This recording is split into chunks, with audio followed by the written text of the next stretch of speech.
প্রায় 12.5 লক্ষ টাকা খরচ করে তৈরি হয় উপস্বাস্থ্য কেন্দ্র। উদ্বোধনের 12 বছর পরেও চালু হলো না। স্বাস্থ্য কেন্দ্রের ভবন ভাড়া দেওয়ার অভিযোগ স্থানীয়দের। দ্রুত এই উপস্বাস্থ্য কেন্দ্র চালু করার দাবি দত্তপুকুরের বাজিতপুরের বাসিন্দাদের।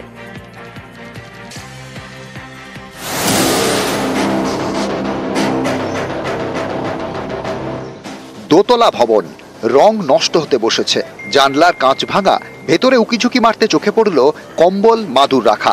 এখানেই নাকি গ্রামের উপস্বাস্থ্য কেন্দ্র হওয়ার কথা ছিল, কিন্তু গ্রামবাসীদের দাবি উদ্বোধনের 12 বছর পরেও চালু হয়নি এই উপস্বাস্থ্য কেন্দ্র।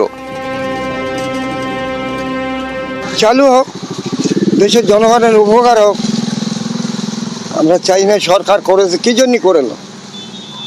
সাব সেন্টারটা কি কারণে তৈরি হলো? বেকার সরকারের টাকা। উত্তর 24 পরগনার দত্তপুকুরের বাজিতপুর গ্রাম, এখানে পঞ্চায়েত সমিতির টাকায় তৈরি হয় এই উপস্বাস্থ্য কেন্দ্র। দোতলা ভবনে রয়েছে 6টি ঘর, খরচ হয় 12,47,000 টাকা। 2012 সালে এই উপস্বাস্থ্য কেন্দ্রের উদ্বোধন হয়, কিন্তু গ্রামবাসীদের দাবি উদ্বোধনী সার একদিনের জন্যও চালু হয়নি এই উপস্বাস্থ্য কেন্দ্র। এখন পড়ে থেকে থেকে নষ্ট হচ্ছে। এলাকায় কোনো সরকারি প্রকল্পের কাজ হলে শ্রমিকদের নাকি এই ভবনে থাকতে দেওয়া হয়। গ্রামবাসীদের এও অভিযোগ, ভবনটি নানা সময় ভাড়াও দেয় গ্রাম পঞ্চায়েত, সেই সুযোগে ভবনের ভেতর মদের আসরও বসে বলে অভিযোগ। বিভিন্ন লোক আসে, গ্রামের ছেলেরা সব এসে আড্ডা মারে, মদ টদ খায়, এসে অনেক কাউকে ভাড়া দেওয়া হয়। এটা চালু হলে খুব ভালোই হয়, আমাদের পাশের গ্রামে যেতে হয় না। এ অবস্থায় গ্রামবাসীরা চাইছেন দ্রুত চালু হোক এই উপস্বাস্থ্য কেন্দ্র, তাহলে আর ছোটখাটো শারীরিক সমস্যার জন্য বারাসাত হাসপাতালে ছুটতে হয় না।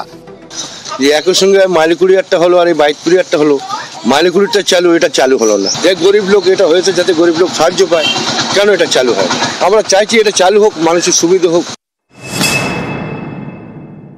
ওখানে কোনো অসামাজিক কার্যকলাপ হচ্ছে না, ওখানে তো তালা দেওয়াই থাকে।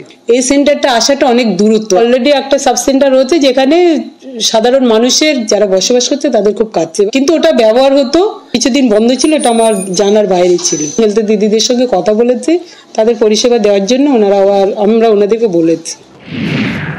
ব্লক স্বাস্থ্য দপ্তর সূত্রে খবর, ভবন তৈরি হলেও স্বাস্থ্য দপ্তরকে জানানোই হয়নি। দত্তপুকুর থেকে ক্যামেরায় সাম্য গোস্বামীর সঙ্গে জিয়াউল আলম, নিউজ 18 বাংলা।